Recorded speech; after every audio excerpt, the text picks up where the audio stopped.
तो रोज़ की तरह अनलिखित ब्लॉग में सबका हार्दिक स्वागत है। सबके मंगल भविष्य की कामना के साथ दोस्तों, आज के प्रेरणादायक विचारों में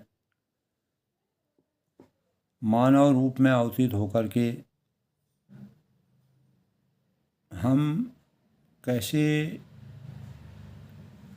अपने जीवन को सुंदर भविष्य की कल्पना करते हुए मानव को के उद्देश्यों की पूर्ति, लक्ष्यों की पूर्ति, सफलता, उनके अंतिम लक्ष्य तक पहुंचने के भावों का संचार अपने अंतःकरण में कर सकते हैं, अपने जीवन में कर सकते हैं, जिससे हम स्वयं के सृजन के साथ सामाजिक परिवेश का और देश की उन्नति में अपना योगदान देकर के सुंदर भविष्य का निर्माण करने में समर्थवान हो सकते हैं। तो दोस्तों, अगर हम अपने भविष्य के निर्माण के बारे में सूक्ष्म चिंतन करते हैं, प्रायः हम अपना भविष्य को कैसे देखते हैं। प्रत्येक मानव अपने भविष्य को कैसे देखता है। भविष्य का मतलब है कि वर्तमान के बाद जो समय आएगा वो भविष्य का होता है। यानी कैसे हम अच्छे भावों से सुसज्जित होकर के अच्छे भावों को भविष्य के लिए प्रेरणा के रूप में बनाने के लिए अनेक प्रकार से अपने निहित कर्तव्यों और मापदंडों का सामाजिक, आर्थिक और धार्मिक परिवेश से हमको अनेक प्रकार के परिवेशों से हमको गुजरना पड़ता है। तो उसमें हमको अपने लक्ष्यों को कैसे निर्धारित करना चाहिए, लक्ष्य तय करें और उन पर हमारा किस प्रकार से ध्यान केंद्रित रहना चाहिए, हमको किस प्रकार से मेहनत करनी चाहिए, परिश्रम करना चाहिए, संघर्ष करना चाहिए और चुनौतियों से सामना करना चाहिए। और लक्ष्यों को पाने के लिए कैसे हमको प्रतिबद्धता हासिल करनी चाहिए और नियमित अपने जीवन को, जब तक दोस्तों हमारा शरीर स्वस्थ नहीं रहेगा, नियमित हमारा जो आचार विचार है, दैनिक प्रक्रियाएं हैं, योग है, प्राणायाम है, व्यायाम है, तो उसको सही आधार देना जीवन का सबसे बड़ा स्वरूप है। व्यस्त जीवन शैली में अपने को हम कैसे तलाशें और लोगों में अपने कौशल को कैसे बेहतर बनाने का प्रयास करें। जो हमारी वित्तीय लक्ष्य हैं, सामाजिक लक्ष्य हैं, पारिवारिक लक्ष्य हैं, तो उनको सही स्वरूप देने में हम कैसे कामयाबी हासिल करें और किसी भी चीज़ के सदुपयोग और दुरुपयोग की पराकाष्ठा को समझने की हमको किस प्रकार से उसकी नियमबद्धता, तौर तरीकों को के बारे में चैतन्य होकर के कार्य करना चाहिए। आगे बढ़ने के लिए स्पष्ट दृष्टिकोण और अपनाने और प्रत्येक चीज़ के जो राष्ट्र की संपत्ति या अपने पास जो संपत्ति है उसका किस प्रकार से हमको उनका सही उपयोग करना चाहिए और उन्हें अपनी राह, जो बुराइयां हैं, जो कठिनाइयां हैं, जो ज़रूरत की चीज़ें हमको नहीं चाहिए, उनको अपने रास्ते से हटा देना चाहिए। तो नित्य कुछ नया करने की सोच हमारे अंतःकरण में होनी चाहिए, तभी हम जीवन को सुंदर बनाने में कामयाब हो सकते हैं। अपने समय को, समय का दुरुपयोग, समय के साथ चलना, स्वास्थ्य और समय मानव जीवन के सबसे मूल पहलू हैं और उसी में हमारे जीवन का पूरा चक्र निहित है। तो समय की बर्बादी के मानकों का बर्बादी न करते हुए समय के मानकों का सही सदुपयोग करना और अपने वर्तमान में अच्छे काम करना और अच्छी शिक्षा प्राप्त करना, इसके परिणाम स्वरूप सकारात्मक भविष्य की सोच रखना चाहिए। निरंतर आगे बढ़ने के लिए प्रयासरत रहना चाहिए। भविष्य के विविध परिदृश्यों की कल्पना करने के लिए एक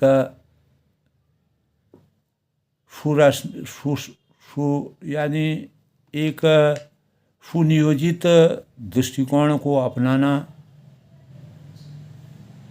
गहन सामाजिक आर्थिक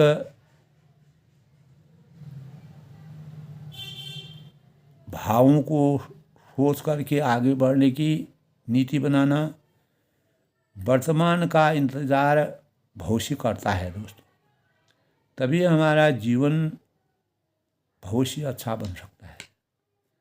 तो भविष्य को आकार देने के लिए हमें सही उपकरणों, सही चीज़ों, सही वस्तुओं, सही खान पान का इस्तेमाल करना नितांत आवश्यक है। तो भविष्य को प्रमाणित करने वाले जो रुझान हैं, जो कारक हैं, जो हमारा अध्ययन करके हम विभिन्न प्रकार के प्रेरणादायक अध्ययनों को प्राप्त करके हम भविष्य की दिशा को तय करने में हम कैसे अपने जीवन को कारगर बना सकते हैं। तो भविष्य अच्छा कैसे हो सकता है दोस्तों? जीवन अच्छे तरीकों से लक्ष्य निर्धारित करना और मन में दृढ़ विश्वास रखना, और गंतव्य जो हमारा रास्ता है, गंतव्य तक पहुंचने का अनुसरण कर यथार्थवादी बनकर रहने की प्रेरणा। सुंदर भविष्य का अर्थ है कि दोस्तों कि सफलता व खुशहाल जीवन बनाना। तो सबसे पहले अपनी आदतों पर नियंत्रण करना और सकारात्मक नज़रिया अपनाना, दूरदृष्टि, पक्का इरादा, कड़ी मेहनत, ईमानदारी से कार्यों में सहभागिता, देश काल परिस्थिति के अनुसार अपने जीवन को उस मानदंडों में ढालना और किसी प्रकार के अपशब्दों से हमेशा दूरी बनाए रखना। गलत व्यवहार, गलत नियम, गलत संयम नियम सबों से हटके अपनी नियमता को बनाए रखना। अपराध करने की अभिवृत्ति से दूरी बनाए रखना, अपने कार्य पर कटिबद्धता रखना, दूसरों के मामलों में किसी प्रकार का हस्तक्षेप करना सुंदर भविष्य की कल्पना नहीं हो सकती है। सुंदर भविष्य की कल्पना के लिए हमें हमेशा दूसरों के मामलों में हस्तक्षेप से बचना चाहिए। तो भविष्य की योजना बनाते समय यह बात अवश्य तय करनी चाहिए कि दोस्तों कौन सी चीज़ों को हमेशा के लिए त्यागें और कौन सी चीज़ों को हमें अपने जीवन में अपना करके अपने जीवन को लक्ष्यों तक पहुंचाने में हम कामयाबी हासिल करें। तो मानव जीवन का एक दृष्टिकोण होता है, एक नज़रिया होता है, एक सोच होती है, एक सकारात्मक होती है। एक अपने जीवन को समझने के लिए अपना निरीक्षण हमको खुद करना चाहिए। भविष्य को कैसे समझें? सफल होने पर जीवित रहने की जो संभावना है, भविष्य का मतलब होता है आगे आने वाला जो समय है वही उन्नति का द्वार का और प्रगति का सबसे बड़ी उम्मीद है। और भविष्य का मतलब है दोस्तों कि ऐसा समय जो अभी तक नहीं आया है, यानी सफलता व खुशहाल जीवन की कामना। जब हम वर्तमान को देखते हुए सफलता और सुंदर जीवन की कामना करते हैं तो भविष्य के अनेक प्रकार से हम भविष्य को समझ सकते हैं। जैसे सरल भविष्य काल है, भविष्य प्रगति काल है, भविष्य पूर्ण काल है, भविष्य पूर्ण प्रगतिशील करना है। तो भविष्य को देखने के लिए ये परिप्रेक्ष्य में यानी एक महत्वपूर्ण भविष्य को देखने के लिए अपने जीवन को एक निश्चित परिप्रेक्ष्य में रखना महत्वपूर्ण पहलू माना गया है। सफल व खुशहाल जीवन की कल्पना अपने अंतःकरण में हमेशा सकारात्मक भावों की सोच से करना चाहिए। जीवन में तय कुछ भी नहीं होता है दोस्तों, और सिर्फ एक चीज़ निश्चित है, वो है वर्तमान। यानी वर्तमान जो अभी हमारे पास वर्तमान है, तो उसी वर्तमान के परिणाम स्वरूप भविष्य की हम अपने जीवन में कल्पना करते हैं, भविष्य के बारे में सोचते हैं और उसकी कल्पना करते हैं। तो इसी के साथ साथ दोस्तों, जैसे सुंदर भविष्य के निर्माण के लिए हमको आत्मनिरीक्षण की ज़रूरत पड़ती है। जीवन में सफलता के लिए आत्मनिरीक्षण बहुत ही परम आवश्यकी है। आत्मनिरीक्षण से आशय है कि स्वयं के भीतर झांक कर देखना व अंतर्मन से प्रत्येक कोने को भली भांति उसका अवलोकन करना, प्रत्येक प्रकार के नकारात्मक अवयव को पहचानना और वस्तुतः समय के साथ प्रकृति का प्रत्येक घटक परिवर्तन की प्रक्रिया से गुजरता है। तो हमारा भविष्य भी दोस्तों उसी प्रकार परिवर्तन की राह पर खड़ा रहता है। तो आत्मनिरीक्षण के माध्यम से हम अपने भीतर घर कर चुकी जो बुराइयां होती हैं, दुर्गुण होते हैं, उनकी पहचान करने में कामयाबी हासिल कर सकते हैं।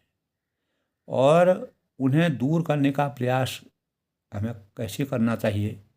नियमित अंतरालता आत्मनिरीक्षण करने से हमारी कमियां दूर होने लगती हैं और हम अच्छे भविष्य का निर्माण कर सकते हैं। आत्मनिरीक्षण कभी भी सापेक्षता के भाव के साथ नहीं करना चाहिए। इसके लिए हमें पूर्णतः निरपेक्ष होना चाहिए, पारदर्शी होना चाहिए।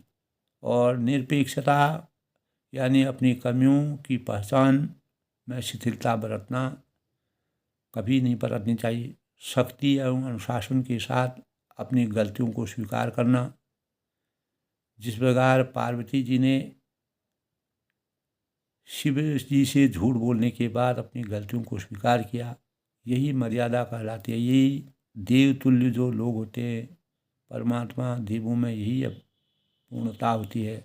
उसके लिए उन्होंने कितना पश्चाताप किया और उसका कितना बड़ी तप और तपस्या उनको करनी पड़ी। तो आत्मनिरीक्षण सदैव दोस्तों एकांत में रहकर करना चाहिए, क्योंकि उस स्थिति में हम स्वयं तक आसानी से पहुंच सकते हैं।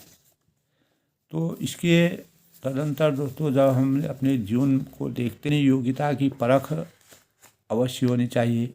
कार्य करने की क्षमता की योग्यता कहते हैं, और यह सभी जीवों में किसी न किसी रूप में अवश्य विद्यमान रहती है। तो वह सही व्यक्ति की कार्य क्षमता और प्रमाण होते हैं। विविध शैक्षिक संसाधनों के माध्यम से इसे अर्जित और विस्तारित किया जा सकता है। तो दोस्तों, यानी सामाजिक उत्थान और देश की प्रगति के लिए योग्य एवं ईमानदार नागरिक की आवश्यकता होती है, और ये योग्य और ईमानदार नागरिक ही सुंदर भविष्य का निर्माण भी कर सकता है। इस हेतु उत्कृष्ट शैक्षिक योजना का क्रियान्वयन आवश्यक है। शिक्षा व्यक्ति के गुणवत्ता का आधार होता है। योग्यता का निर्धारण करता है। प्रत्येक होनहार विद्यार्थी को अपने पारिवारिक पृष्ठभूमि को मजबूत आधार प्रदान करने की क्षमता होनी चाहिए। बच्चे में इसके प्रकटीकरण का यानी आभास सर्वप्रथम माता पिता से होता है, तो वही उसकी योग्यता की परख करने में तद अनुरूप उनको उत्तरदायित्व सौंपने के लिए उत्तरदायी होते हैं। तो इससे कार्य के प्रति निष्ठा जागृत होती है और हम एक अच्छे भविष्य का निर्माण कर सकते हैं। रामचरितमानस में महाराज दशरथ और रानी कैकेयी इसके उत्कृष्ट उदाहरण हैं। योग्यता की परख न होने से भी जहाँ महाराजा दशरथ राम को अवध का राज्य देने का मोह संवरण नहीं कर पाते, वहीं कैकेयी राम एवं भरत दोनों को योग्यताओं से पहचानती है। उन्हें सम्यक ज्ञान था कि भरत में ही अयोध्या का राज्य संभालने की योग्यता है, किंतु राम अधर्मी राक्षसों का संहार कर संपूर्ण जगत को मंगल कर सकते हैं। इसीलिए दुनिया में दोस्तों होने वाली जो अपकीर्ति की परवाह न करके भी भरत के लिए अवध का राज्य उन्होंने चुना और राम के लिए वनवास की भावना, इसको गूढ़ता से सोचना चाहिए। अतः संतान को जन्म देना ही माता पिता का कर्तव्य नहीं है। योग्य नागरिक बनाकर योग्यतानुसार राष्ट्र निर्माण में नियोजित करना और उसे बड़ा दायित्व है। इसमें थोड़ी सी असावधानी बच्चे का ही जीवन जो है निरर्थक कर देती है, तो समाज एवं देश का भी अमंगल कर सकती है। इसीलिए बच्चों की योग्यता की परख कर सही दिशा देना, ये हम रामचरितमानस से हमको प्रेरणा के भावों का संचार हमारे अंतःकरण में। जब हम सभी चीज़ों का हमारे जीवन में विनम्रता, संस्कार, जैसे धर्मस्थलों में जाकर के हम गुहार लगाते हैं कि भौतिक वस्तुओं की यदि प्राप्ति होती रहती है तो फिर उद्यम मेहनत करने की ज़रूरत नहीं पड़ती है, जिससे भी इस तरह के उपायों से अपनाना उन्हें अंत में निराश कर देते हैं। ऐसे लोग प्रार्थना की महत्ता नहीं जानते हैं। धार्मिक स्थलों पर जाने का उद्देश्य अच्छे संस्कारों एवं आचरण अपनाने के लिए ही बेहतर होता है। तो धर्मस्थलों पर दोस्तों जब कभी प्रसाद के रूप में कुछ भी मिलता है तो लोग उसे घर परिवार के सदस्यों में बांटते हैं, लेकिन यदि उसी उपदेशक के अच्छे संस्कारों को अपनाने की सलाह दी जाती है तो वह उसको वहीं छोड़ देते हैं। तो सुसंस्कारों को हमें सुसज्जित करके अच्छे भविष्य का निर्माण हम कर सकते हैं। हमें धर्म पथ पर चलते हुए अपने संस्कार, अपने विचार, संस्कारों की प्रार्थना परमात्मा से करनी चाहिए। रामचरितमानस में एक चौपाई है, दीन दयाल विश्वमारी हरहुनाथ मनंकड़ वाली, यानी इसमें रुपये पैसे गाड़ी बंगला नहीं बल्कि मानसिक विकारों से ग्रस्त मन के संकट से मुक्ति दिलाने के लिए प्रार्थना की गई है। क्योंकि जीवन में लोभ है, लालच है, क्रोध है और हीनता की, दीनता की भावनाएं हैं, प्रवेश करती रहती हैं और इनसे जब मन दुविधाग्रस्त हो जाता है तो व्यक्ति का आत्मबल कमज़ोर होता है, जबकि आत्मबल की ही ईश्वरीय शक्ति है। और नर हो न निराश करो मन को, ये वही ध्वनित, इससे वही विचार हमारे अंतःकरण में आता है कि जिसका आत्मबल सशक्त होगा, नर ही नहीं बल्कि वह नारायण हो सकता है। तो नारायण का अर्थ नर का आयन यानी आश्रम है। तो मजबूत आत्मबल मनुष्य को नारायण स्वरूप प्रदान करता है, तभी उसका भविष्य जो है उज्ज्वल भविष्य बन सकता है, सुंदर भविष्य का निर्माण हो सकता है। तो प्रत्येक मनुष्य को इस प्रकार दोस्तों हम तथ्य पर अगर लौट करके आते हैं तो प्रत्येक मनुष्य को स्वयं के और संतति के तथा परिजनों के सुंदर भविष्य की चिंता हमेशा लगी रहती है। तो इस दिशा में वह अपनी बुद्धि के अनुसार संघर्ष, रात दिन संघर्ष करता रहता है। जहाँ कुछ लोग भविष्य के लिए आश्वस्त रहते हैं, वहीं अधिसंख्य जन सदा आशंकित चिंता में मिलते हैं कि यह अंतर व्यक्ति के सोच में अपना होता है। तो सोच में रुग्णता, तब सुख संतुष्टि तो दूर, चिंता में डाल करके जीवन को बहुत ही व्यथित कर देती है। इसके लिए विपरीत प्रभु और उनकी योजना में आस्था रखने वाले को निरंतर उच्च शक्तियों से संबल मिलता रहता है। तो हम विश्वास परमात्मा के ऊपर हमारा, हम अभिशप्त रहते हैं कि, और अपने अंतःकरण में ये बातें सोचते हैं कि अकेला कुछ नहीं करता है, प्रभु साथ में है, संभाल लेंगे। तो परमात्मा की आसक्ति पर हमको अपार हमारी आस्था छुपी रहती है। तो आज की भली व बुरी स्थिति में आधारशिला बीते कल की रखी गई थी, वर्तमान तो कल यानी संजोई गई अभिकल्पना तथा उसके अनुकूल संपादित किए गए कार्यों की स्वाभाविक परिणति है। भलाई है, बुराई है, कठिनाई है, परेशानी है, वापस लौट कर हमारे पास आती है। और आज जो दोस्तों हम अच्छे कार्य करते हैं, उसमें रत रहते हैं और सुंदर भविष्य का निर्माण करने की हमको कल्पना होती है, तो सोच भी कर्म है। और जिन विचारों को हम अपने मन के हृदय के अंतःकरण में मंदिर के रूप में प्रतिष्ठित कर लेते हैं, क्योंकि मंदिर एक जगह अगर प्रतिष्ठित किया जाता है तो उसको इधर उधर नहीं लाया जाता है। उसी अनुरूप हमारा आचरण तथा हमारे कार्य होने चाहिए, और उसी से हमको सही फलों की प्राप्ति होगी। तब हमारा भविष्य, सुंदर भविष्य की हम कल्पना कर सकते हैं। तो कर्म फल से कोई नहीं बच सकता है। उनमें जिस प्रकार के कर्म किए हैं, उन कर्मों का हमको फलों का भोग तो करना ही करना है।